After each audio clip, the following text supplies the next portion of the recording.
People were struck by the find in the tomb of King Tut. He was one king. Can you imagine 5,000 or 10,000 soldiers? Bronze armor, weapons, skulls, skeletons, possibly chariots. Everything you can think of. It's a huge treasure if you can think of it that way. It would be the archaeological find of not only the century, but of several centuries. 50,000 soldiers from the ancient world's mightiest empire vanished 2,500 years ago. It was the force dispatched by Persian king Cambyses II across the western Egyptian desert to conquer the oracle temple of Amun at Siwa, a spiritual power center that could challenge the Achaemenid Empire itself. According to the Greek historian Herodotus, they were swallowed by a massive sandstorm, disappearing without a trace. But modern archaeological clues and historical analysis reveal a different truth. This may not have been a natural disaster, but a military failure cleverly concealed by Cambyses' ambitious successor, Darius thus if true. The story would rewrite Persian Empire history and serve as a warning that today's seemingly invincible empires could vanish quietly amid harsh terrain and political intrigue. 2.5 millennia ago, the Achaemenid Persian Empire was the largest in the ancient world, from the Iranian plateau to the Mediterranean shores. Their power stretched through a network of royal roads and an elite army that had never known defeat. After the death of Cyrus the Great, his son Cambyses II inherited the dream of expansion and harbored even bolder ambitions to conquer Western Africa, where religion and oracles could challenge the throne's authority. In 525 BCE, Cambyses defeated Egypt at the Battle of Pelusium and turned the land of the pharaohs into a new Persian province. But seizing the capital and the Nile Delta was not enough to assert dominance. He wanted to subdue Egypt's divine authority, especially the oracle temple of Amun at the Siwa Oasis, a sacred religious center where kings sought ultimate recognition.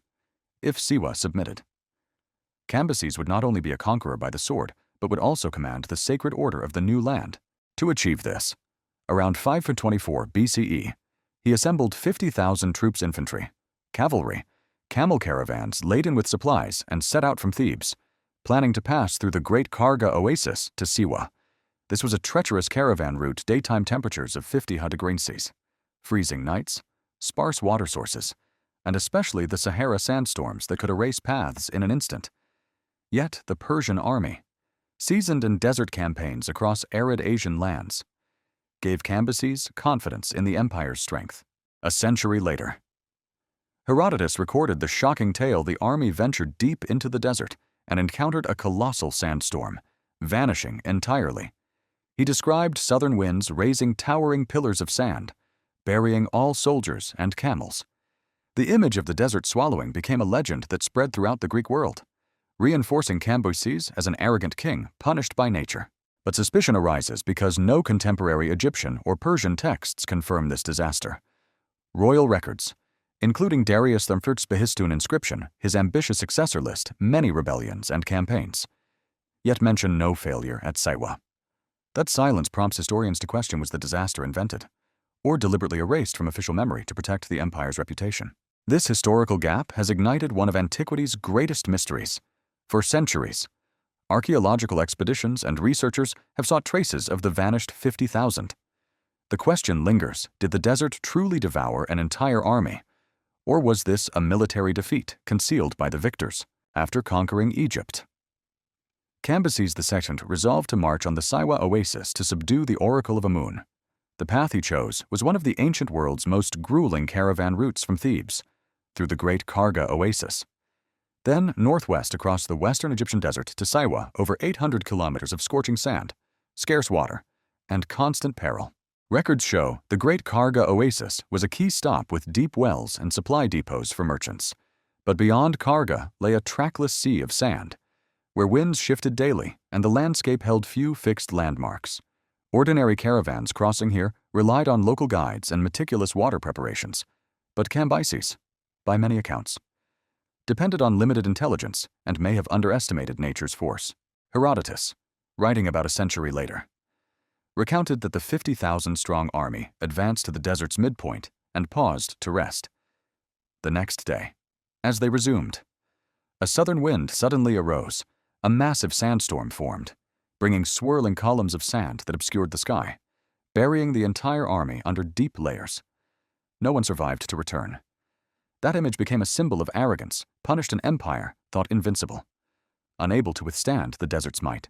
Yet Herodotus never set foot deep in the western Egyptian desert and likely heard the story secondhand from merchants.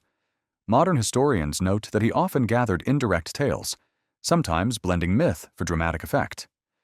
Moreover, contemporary Egyptian and Persian sources remain silent on such a large-scale disaster, for an empire meticulous in record-keeping.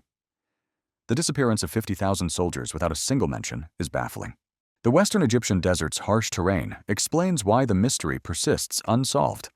It is one of the planet's most unforgiving deserts, scorching 50-degree days. Nights below 10 degrees Celsius. Sahara winds that carry sand for dozens of kilometers, constantly covering any traces. Massive dunes shift slowly over centuries, burying and reshaping the landscape as if erasing the past. Any military remnants, bones, weapons, artifacts could lie dozens of meters under thick sand. Modern expeditions, from the early 20th century onward, have tried to reconstruct the route. They draw on ancient maps, pottery shards, and satellite imagery to trace viable paths from Thebes to Siwa. Some findings suggest alternate routes through Dakhla and Al-Karga. However, no site has yielded indisputable evidence of the 50,000-strong army.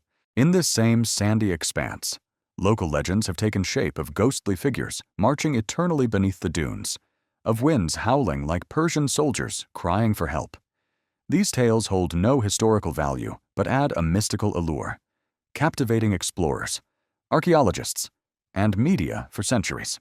From a military campaign with a clear goal imposing power on the Amun temple, the story transformed into a supernatural legend of the desert devouring an empire, and at this intersection of legend and truth, the modern world plunged into the hunt was a sandstorm, truly the destroyer of the army. Or was there another script, a military failure meticulously concealed? If we know the story of the Persian army swallowed by the desert today, it is largely thanks to one man, Herodotus, dubbed the father of history in the ancient Greek world. He lived in the 5th century BCE, about 100 years after Cambyses II lost his army. But his work, the Histories, is not mere dry chronicle. It blends folklore, merchant tales, and a Greek political lens on Eastern invaders. Herodotus visited Egypt, but he likely never ventured deep into the western desert where the event occurred. His sources came mainly from merchants and guides who passed down oral anecdotes in Book 3 of the Histories. Herodotus relates that after conquering Memphis, Cambyses dispatched a 50,000-man army toward the Amun temple. The force crossed Thebes and reached the desert's midpoint when fierce southern winds arose. Massive sand columns swirled up, burying them all, with no survivors returning. Herodotus presents the tale as epic tragedy, an arrogant king defying Egyptian gods and punished by nature. For Greek readers, this image was compelling. It highlighted the hubris of Eastern conquerors while affirming Egypt's mysterious power. However, modern scholars caution that Herodotus often wrote for impact rather than absolute accuracy. He rarely verified events with official documents, and sometimes embellished to underscore moral lessons. Hubris invites punishment. Notably, contemporary sources are silent. The Achaemenid Empire was diligent in inscribing victories and defeats. Major texts like Darius II's massive Behistun inscription describe rebellions and campaigns across the realm, but omit any lost army at Siwa. Egyptian records from the era also ignore a natural disaster engulfing tens of thousands. This absence leads many scholars to suspect the sandstorm story may be a product of Greek oral memory, or a way to rationalize a different military event. From the 19th century, Western historians began re-evaluating Herodotus.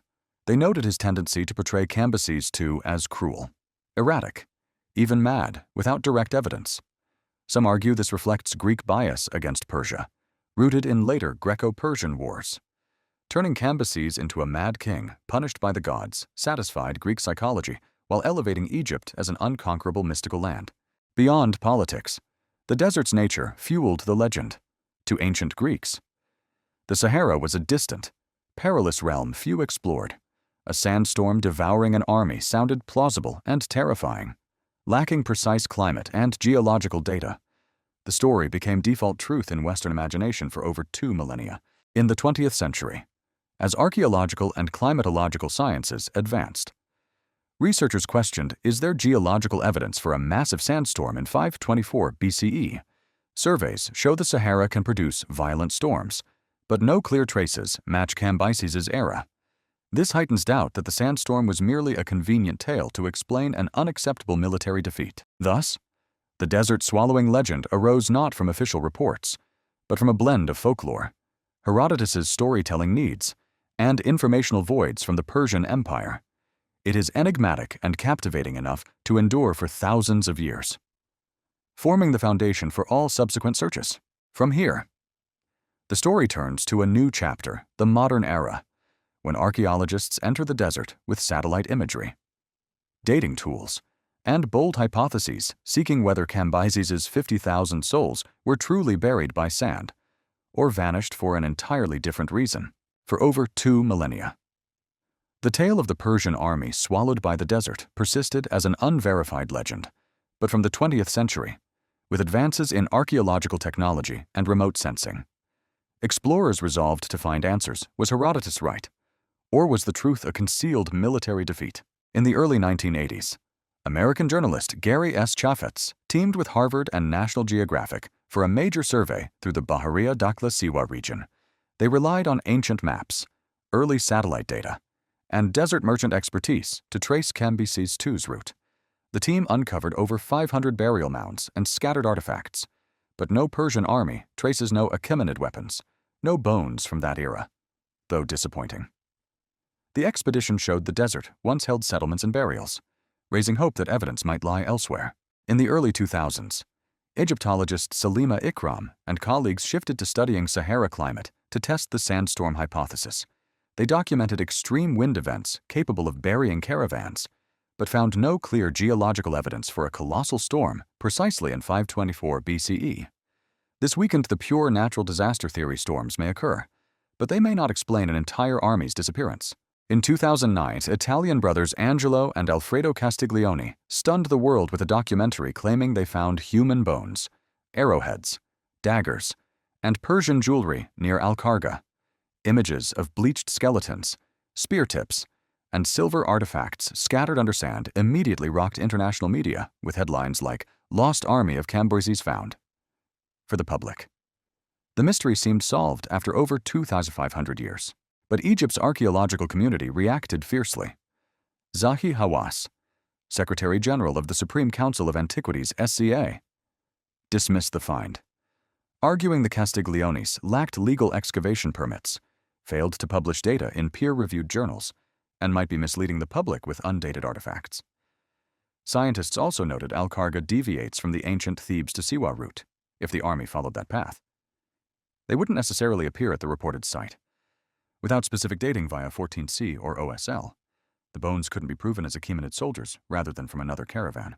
Meanwhile, modern archaeology increasingly uses high-resolution satellite imagery, LiDAR technology, and optically stimulated luminescence OSL dating to detect buried traces under sand.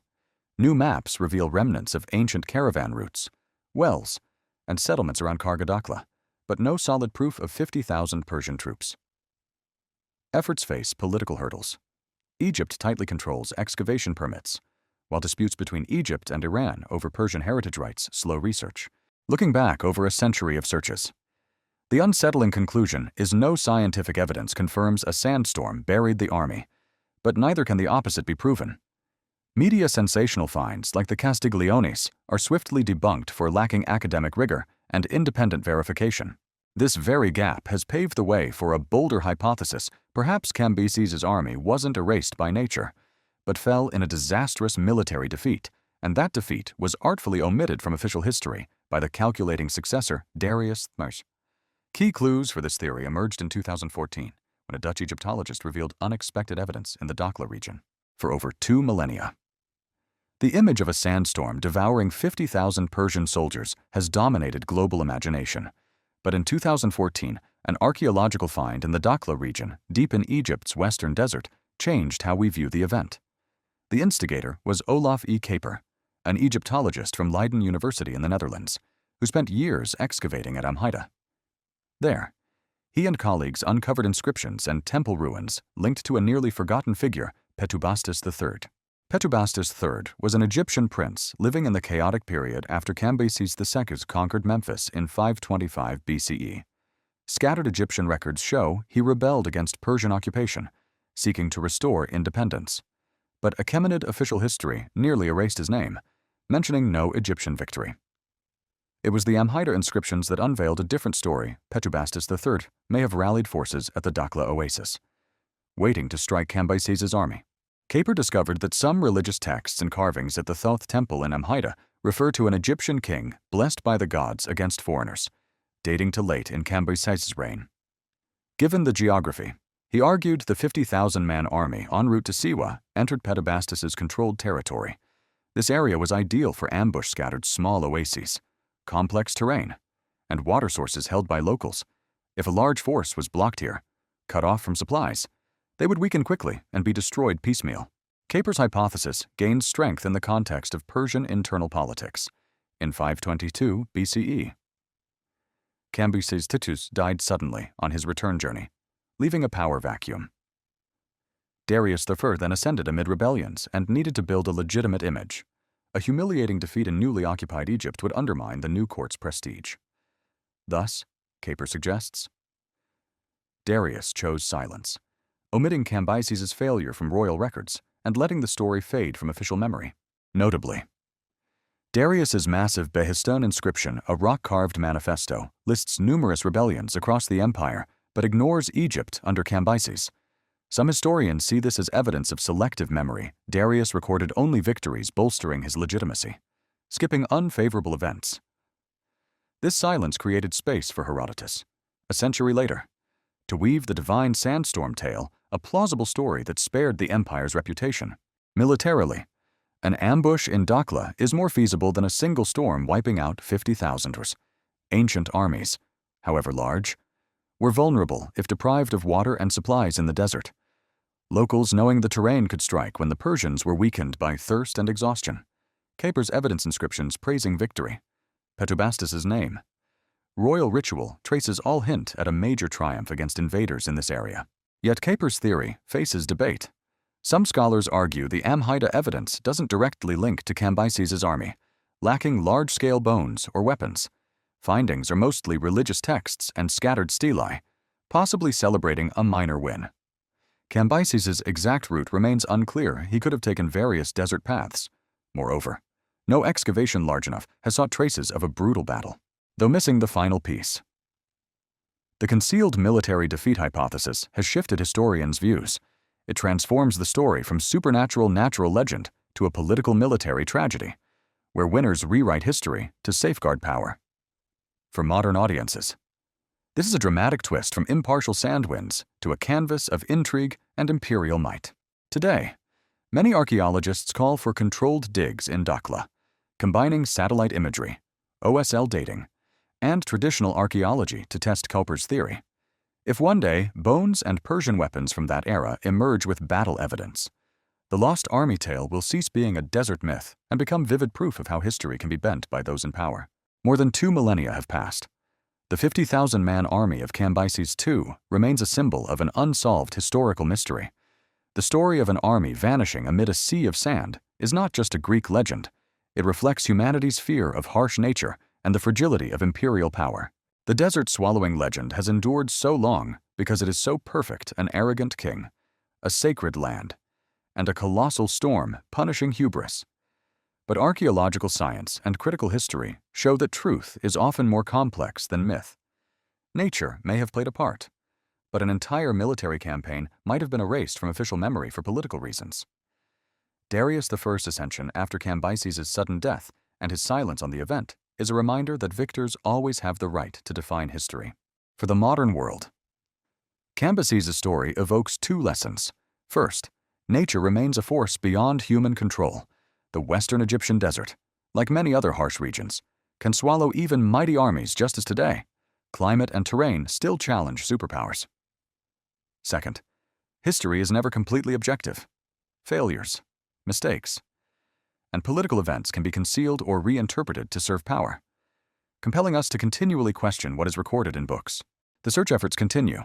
Modern archaeologists combine satellite imagery, LiDAR technology, and OSL dating in hopes that one day they will find undeniable traces, bones, weapons, or battle remnants, if that happens. The story will no longer be a vague legend, but become a vivid testament to how history can be hidden and then unearthed again. To this day, Cambyses' army remains a silent warning imperial power, no matter how great, can vanish in a single gust of wind or a political upheaval, and just as the Sahara's sand layers have concealed the truth for 2,500 years. Our past still holds countless things waiting to be discovered or retold in a different way. When the final pieces are found,